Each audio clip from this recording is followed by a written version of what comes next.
Well, this is another reading from the Rough Guide to Jazz 100 Essential CDs, and this one is another person that I didn't really listen to before.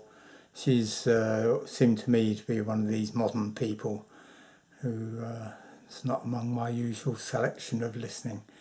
So this is Carla Bley, and the record they've chosen, the CDs they've chosen for this book is called Escalator Over the Hill. And I tried to listen to it on YouTube, which is where I listen to most things, but they've only got a few excerpts on there and they're very short. But the thing they describe in here as being an aria is on there, and that's very good. So I'll read this first, and then I'll add a little bit at the end. But I just want to say that sometimes my reading is a bit hesitant because my eyes go wandering, and I have to wait for them to come and rejoin what I'm doing. And it does that with when I'm reading music as well, and I have to play the piece of music enough times so that my ears can keep my fingers going until my eyes come back and rejoin us. So here's a bit from the book, and it's called Escalator Over the Hill, and this must be her big band, so there's lots of people here. Bley on piano, keyboards, organ, calliope and vocals, with various ensembles including Don Cherry trumpet, Michael Mantier trumpet, keyboard, synthesizer, Roswell Rudd trombone, Dewey Redman alto sax, Gato Barbary tenor sax, John McLaughlin guitar, Charlie Hayden bass, Jack Bruce electric bass and vocals, Paul Motion drums, Linda Ronstadt, Jenny Lee, Paul Jones vocals, and Viva doing the narration. And you can see by that list that she attracts really talented musicians, and looking at the videos on YouTube, they really enjoy her stuff as well. So I'll come back to that. So this is Escalator Over the Hill. Meriting the description jazz opera, Escalator Over the Hill's uniqueness extends to being a major composition inspired unequivocally by 1960s hippiedom. Author and free jazz fan Paul Haynes spent much time in India, where else, posting lyrics to Carla Bley, who, as she said, would put them on the piano and stare at them for hours. I began to feel as if I was reading poetry, with the resulting music as the painstaking byproduct of revelation.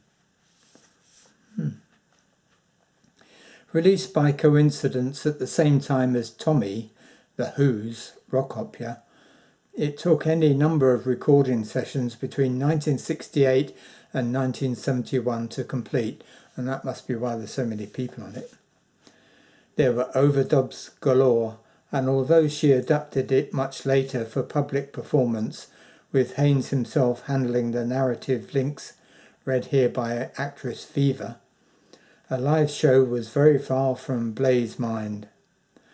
Then she was writing for a pool of top talent that included Don Cherry, Roswell Rudd and Gato Barbieri.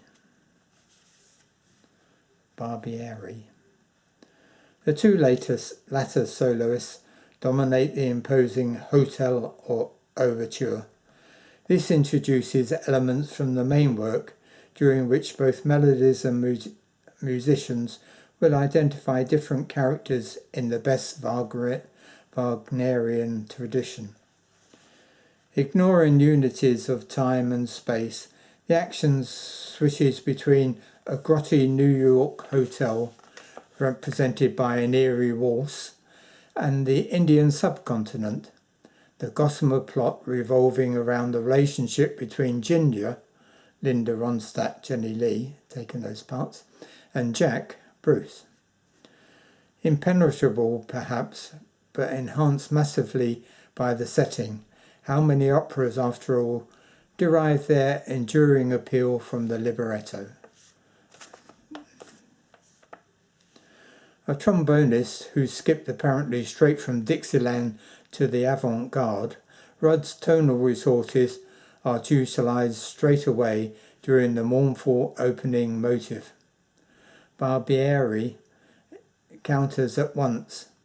His expressive fruity tenor sax, perhaps even more crucial to giving Escalator an identity.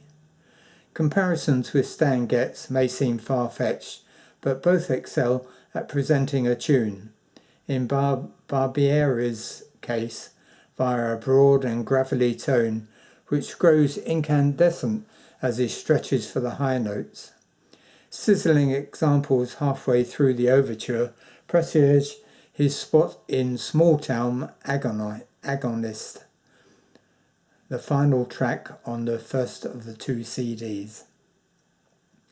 That divide indicates a change of emphasis, and the second half more redolent of India. Increasingly committed to what became known as world music, Cherry stretches out over the clip-clopping rhythms, starting roughly at the point reached by Miles Davis in his Spanish phase. On Royal Pindi Blues, a clash between Western jazz rock and the more contemplative East, his rugged but clear tone and occasional scattergun phrasing have never gripped harder. As the Westerners, John McLaughlin and Bruce are also excel on this piece. We have since learned to relish Bley's musical combination of what she describes as possibilities other than happiness, an acute sense of parody. Apart from the Indian sections and the dance band routines recreated most faithfully on the Holiday in Risk theme track, she throws in real operatics via soprano Rosalind Hubb, who, in common no doubt with others, must have wondered what on earth she was singing. Bley balanced a liking for voices that cracked or wobbled when they held a note, against the need for professionals in certain roles. So she invited Ronstadt and Bruce and welcomed Paul Jones.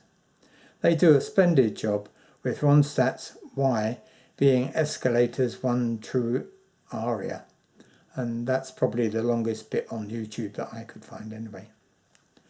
So I've listened to some of the other Carla Bley stuff. There's one called Naked Hamlet Ensemble, and I couldn't find a title for that tune. There's another one called Reactionary Tango, and I found with her stuff on Wikipedia, Carla Bley is describing herself as 99% composer, 1% pianist, and that shows up in some of this stuff. That it's fairly simple pianist, but it doesn't detract from the music at all, not in any way. And there's one of the things which I didn't make a note of, that there's a trombonist who plays really wonderfully. In fact, she seems to bring out the best in all the musicians. And it would be fascinating to know how much she has written and how much is improvised on these things.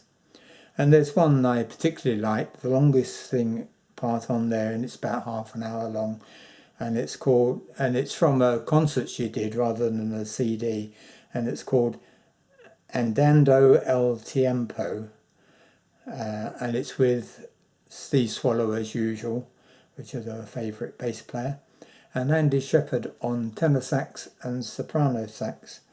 And I've not been that bothered about Andy Shepherd before, though I've listened to him a bit because he plays tenor sax, and I've seen him in concert as well. But on this, I absolutely enjoyed his work, and her work, and Steve Swallow's work, and it's a really, really enjoyable half hour. And towards the end, Andy Shepherd is still on tenor at that point, and he's playing little fill notes, doop, doop, doop, and he's playing them off the score while Bley and Swallow do their thing. And he seems most intrigued by the placing of these notes. He seems totally surprised and totally joyous of the placing of these odd, just little notes here and there. So that's, I mean, I can't recommend the Escalator because I haven't heard it properly, but this Andando el Tiempo, well worth watching. Thank you very much.